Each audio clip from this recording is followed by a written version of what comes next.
What's up today, guys? This is my 2010 Arctic Cat Crossfire 800 high output, and I want to talk about a bogging issue that is all over the internet. Some good forums with some good information, but for the most part nobody really tells you what causes the issue that I'm having. So what the sled is doing or was doing, and if you're subscribed to the channel, you'll know that I just recently rebuilt this motor, but I had the issue before the motor popped as well. So and in this video we're going to talk about a couple issues. I'm going to show you guys some problems that I've had with this now that it's getting high mileage, but we're going to stick to the bogging and stalling issue here right off the bat. So what was happening, a lot of times when you first started up cold, it would act fine, it would drive fine, whatever. All of a sudden you get into a tight congested trail that you kind of got to just idle and crawl along. You can't do full throttles. And what would happen when you were trying to idle and ride along, basically if you come to a stop, when you went to take off, as the clutch engaged, it would just fall on its face. And if you didn't back off the throttle and give it some blips, it would just stall right out and shut off. Now it would start back up immediately, no trouble at all. But trying to drive along slow, it was very, very aggravating, to say the least. So if you've got an F8, any F-series sleds that are fuel injected, you know, obviously like this model, the new XF 800s, even right up to as new as the 2019 there. If you have this issue, it don't matter the year of the sled, it's going to give you that symptom. Now this sled, like I say, I've done a lot of work to this, so not too long ago it had voice and rage cages installed. I shouldn't say not too long ago, not a lot of kilometers ago. So I know the reeds are fine into it. But the issue was the throttle cable stretched. And what was happening, well, right now I've got it tensioned where it should be, so you'll hear a click, click, click, click as soon as you touch it and let off. My throttle cable was so loose, and your adjustment is down here underneath your exhaust. You can see the top nut. The bottom nut is quite hard to see on the adjuster. So you've got to loosen both these nuts, and you don't thread the cable, you just tighten the nut down, and that draws your cable tight. And you can feel it with your finger down here how much tension is onto it, and you don't want to over tighten it because obviously you'll open the throttle blade up. So, but you need enough tension onto it that you get this click click immediately out of your throttle lever. And what was happening to mine was there was a lot of slap and play.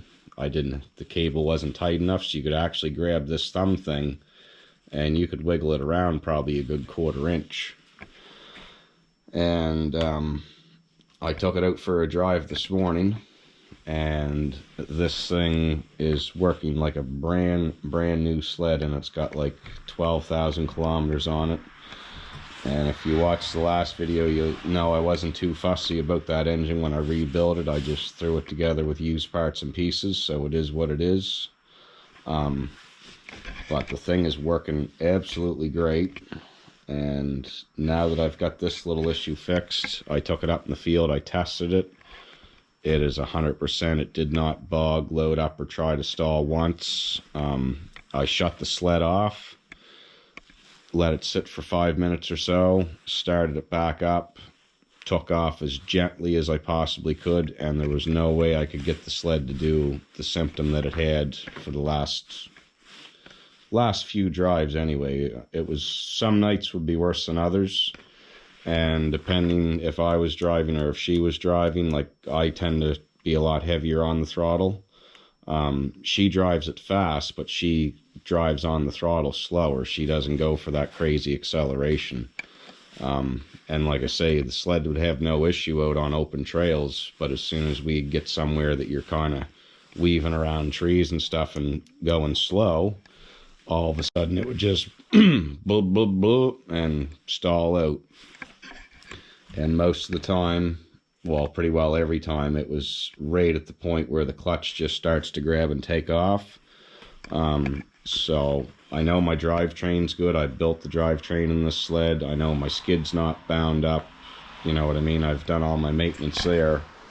And there's people that'll point you in those directions. Well, if you think there's something wrong with your drivetrain, jack the back of the sled up and turn the track by hand. If you can't turn it by hand, there's something wrong. But basically, these motors have a lot of power. So to get a bog, even in the low end, something would have to be drastically wrong with your drivetrain to cause an issue like this. And basically all it was the computer wasn't seeing this switch working the way it wanted to see it working. And as soon as it doesn't see that, it thinks that the throttle is stuck open on the sled, and boom, it just shuts you down. I don't know. I didn't verify whether it killed the fire or killed the fuel pulse to the injectors, but you know what I mean, the sled died. So another issue, now that we've got that covered, if you're a Crossfire owner or F-Series, M-Series sled owner, this sled's high mileage, and it was actually starting to idle a little bit lower than it should. And there's all kinds of stuff everywhere saying that you do not adjust the idle screw in these fuel-injected sleds. Well, even after the motor rebuild, sled running like 300% on the top end, couldn't be any happier. It was idling low, and there was no reason for it because we've got good compression, both cylinders, our reeds are good. So I said, you know, the hell with it, I'm going to adjust this adjuster here. I'm going to bring the idle back up in the 1800 range where it was when I bought the machine new. So I did that this morning as well, and the sled seemed to start great. It come up to 2100 on the cold start like it should, which the sled has not done that in a long time. So my theory there is, from my intense heavy driving, all the banging of that throttle lever hitting against that stop nut must have just, there's either a divot in the lever or it just started to beat the end of the adjuster nut up a little bit from miles and miles of use. So, and this was a very minor adjustment. It was just a matter of cracking the nut, taking an Allen key, and, you know, tightening it a little tiny bit. And hopefully if you guys are still watching and absorbing this information, like I say, I've owned this sled since 2011. It had 900 kilometers on it when I bought it brand new, and there's over 12,000 kilometers on it now. This next issue I'm going to show you is a big one. It may have been what cost me my engine. I really can't verify. If you watch that video, it really looked like something went through the engine, so we'll never know. We didn't find any pieces of debris. But this next thing, these power valve cables are super important, obviously. And for the most part, the computer will pick up a flaw with them, but not always. And what I've seen happen is, and I'm going to show you because I have some taken apart, but what happens is you got a spring on your cable, a little tiny spring, but then inside of this cap, there's a bigger, sort of larger spring. It's about that long, and they're maybe a little smaller than your finger. And those drive the wedge back down in the cylinder when you let off the throttle. Now what happens is, and what I've seen in a lot of cases in these sleds, is the spring in here will break, deteriorate. I've never actually found pieces, but I've taken so many of these apart and the spring is gone for the power valve return. And it really can't get down into the cylinder unless it's a super microscopic piece. So out of all these that I take it apart and seen the spring broke, I really don't know where the other half of the spring goes, but I can assure you it's gone and it's not there. And what'll happen is it won't drive these power valves back down into place, and it'll cause you hard starting. It'll cause you all kinds of issues. And between the spring and the cable, these cables are very famous for seizing up, fraying inside, and when that happens it can be catastrophe as well. So mine, the servo motor's over here, and what I like to do is every once in a while I just kind of feel them with my fingers and make sure that they're not loose. Generally when the cable sticks and the wedge is stuck up, your cable will be loose on your servo motor, like very loose. And you also got to be careful when you change these cables to not over tighten them, because if you over tighten them, then you're actually lifting the wedge before the motor's telling it to lift the wedge.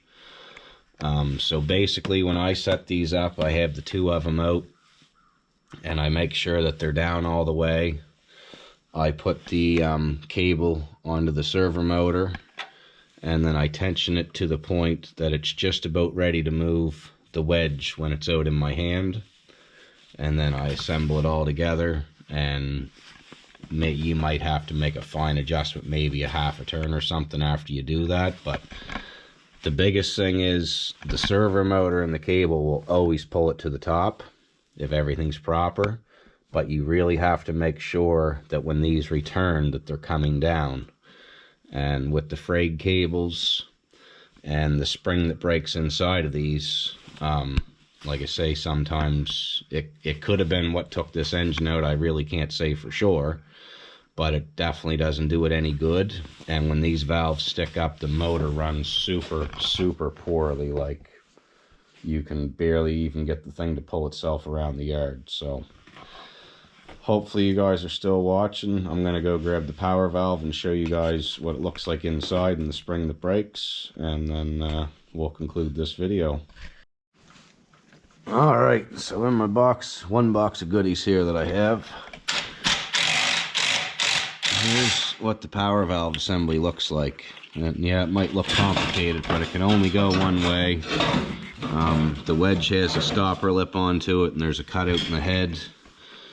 But basically, to get at this spring I'm talking about, you got to take this Allen key out, pull it back, take this assembly apart as if you're going to change the cable, take this bottom block off, and when you get inside, this is an example of what happens to the springs. As you can see, it's not flat on the bottom, it's got a sharp edge.